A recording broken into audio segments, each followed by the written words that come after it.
किस्म के लिपस्टिक लगा के रख देले बारू हमर जिउला चाके।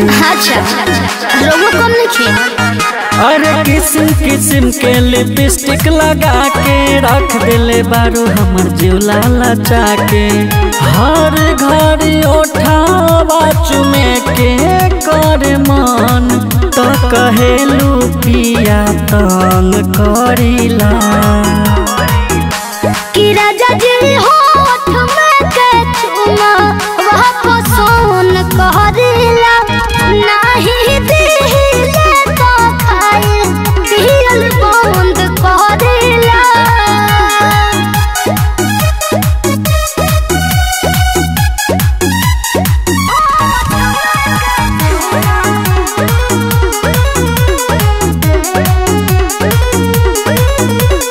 म्यूजिक बाय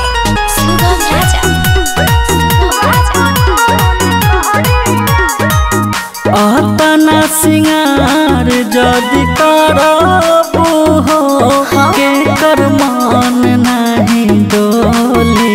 अच्छा हम हई तो हर मरदा हो तब बोला तारू बोली। कौनो रे कमावाते होला एगो बेरा दिनहु में बड़ी बड़ी आवारी जी।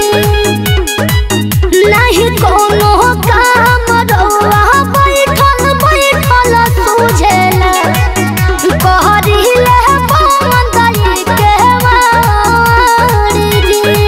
सुना नाई न बेली अब ही बारो कनिया यही से मन नहीं भरेला।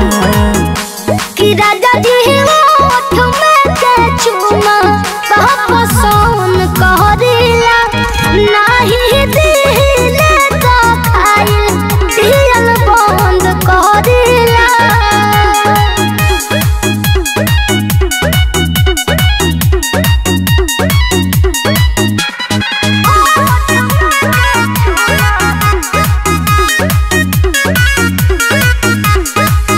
बड़ी भाग हमारा के मिललू हो हमर सोना जैसा धनिया। अपनों से बढ़ के तोहके मानिले तब रटेलू कहानिया। रहे ना मन जिद करिले मोहन बानी रहु रे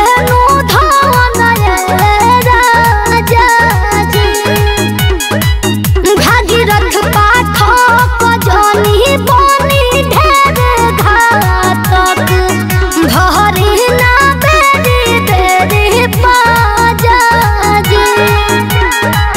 नेहरी के होला सुने के गो काम अपन मरदा के दुख हरेला बुझलू।